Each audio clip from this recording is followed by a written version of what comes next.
I'm Alex Comer, and this is my 12.3 measuring requirements.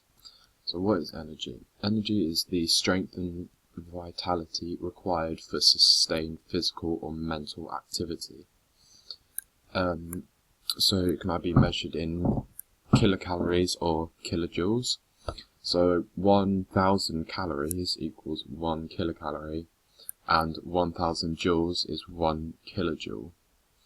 And so 1 gram of carbohydrates equals 4 kilocalories or 17 kilojoules. 1 gram of fat is 9 kilocalories or 38 kilojoules. And 1 gram of protein is the same as carbohydrates, it's 4 kilocalories or 17 kilojoules. One way of measuring body fat percentage is a bioelectronics impedance analysis, and this method measures body composition by sending a low, safe electrical current through the body. The current passes freely through the fluids contained in the muscles, but when it encounters difficulty / resistance when it passes through fat tissue. This resistance of the fat tissue to the current is determined and is accurately measured by body fat scales. When set against a person's height, gender and weight, the scales can then compute their body fat percentage. Some advantages of this is that the method is very simple and quick to perform, and if you have the right equipment, it can be done at home and it's very accurate. Some disadvantages is it can be very expensive. Even the low-end units are over £100, so it can be very expensive. Not everyone will be able to buy it, and it might not always be the most accurate way of measuring your body fat percentage.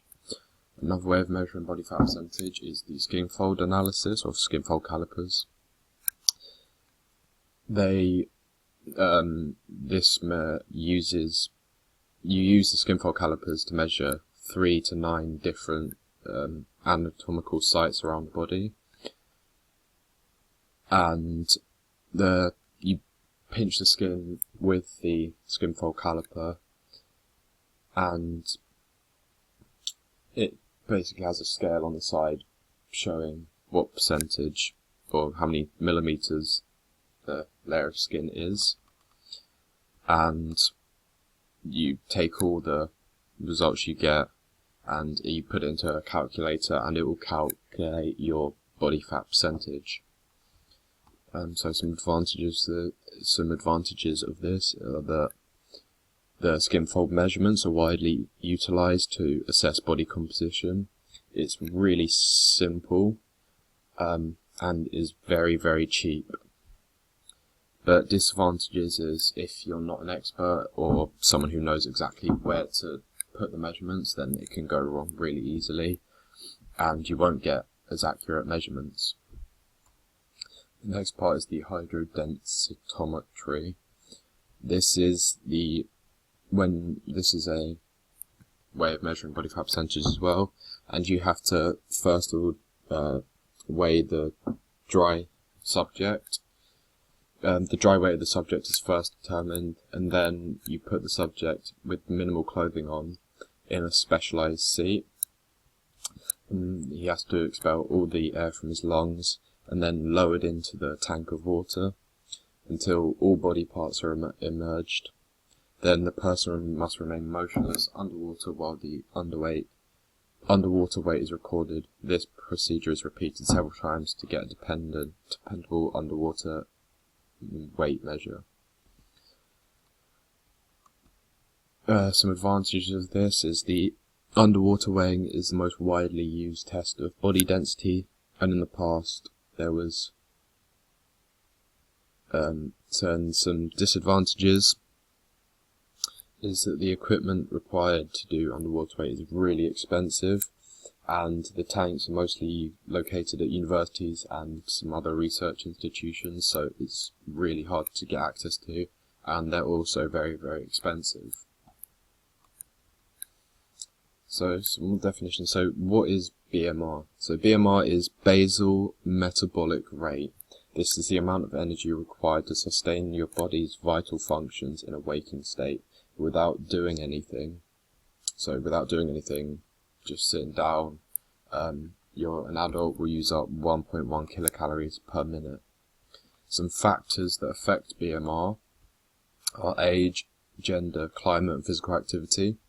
So with age, during adolescence, you'll need a higher intake of calories as you're developing your muscle and bones, which will lead you to use up more energy.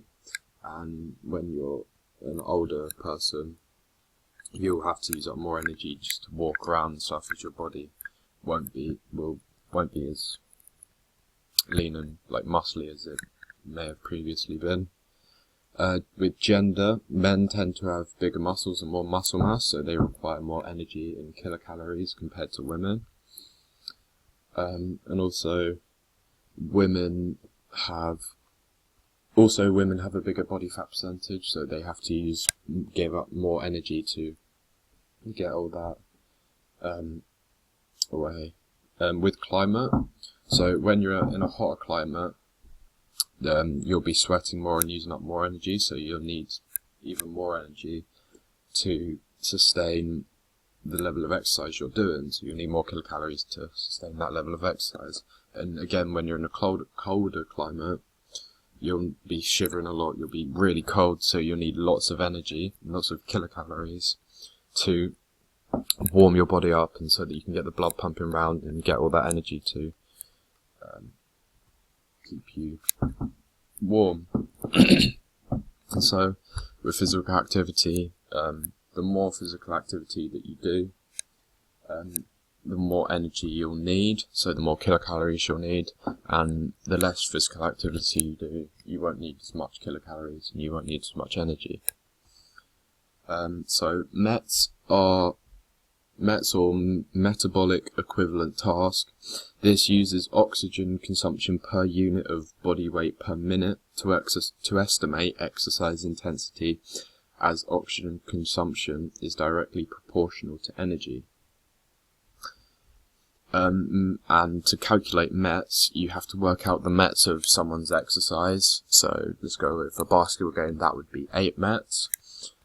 Times 3.5 and then times someone's weight, and then once you've worked that out, you have to divide it by 200 and then times it by the duration of minutes.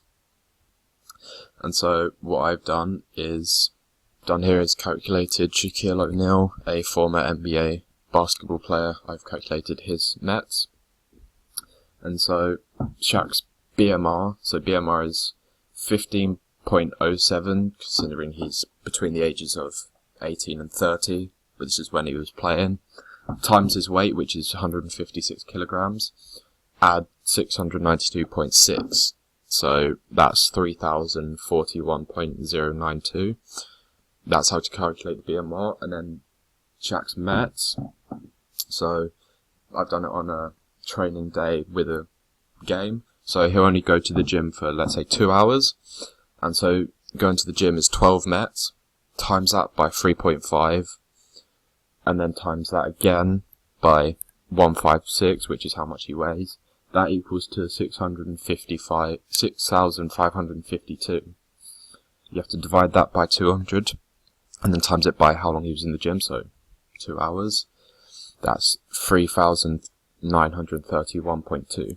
He would have also played basketball training that day, so that's 9 METs times 3.5 times 156 again, so that's how much he weighs, and that equals 4,914. Divide that by 200, times it by the 2 hours he was at training for, that equals 2,948.4. And also he went for a 1 mile run, so that's 8.5 METs, since he did it in 12 minute mile, so that's 8.5 METs, times that by 3.5, times 156 equals 4,641. Divide that by 20, because he was by 200, and then times it by 12, because that's how long we ran for, 12 minutes, that equals 278.46. And so to get the total energy expenditure that Shaq did, you had to calculate the whole METs, which came to 7,158.06, added to his BMR, which was 3,041.092, and that equals 10,199.152. And that is how to calculate METs and BMR. And so energy expenditure is, so BMR, which is the lowest rate of energy expenditure needed to sustain the body's essential functions whilst at rest. RMR, which is resting metabolic rate, which is 60-70% of total energy expenditure without sleep, influenced by age, sex, genetics, background and body composition.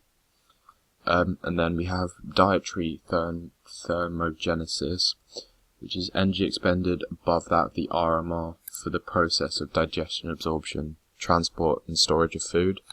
Regular meals, so you have to have regular meals to maintain a higher dietary thermogenesis.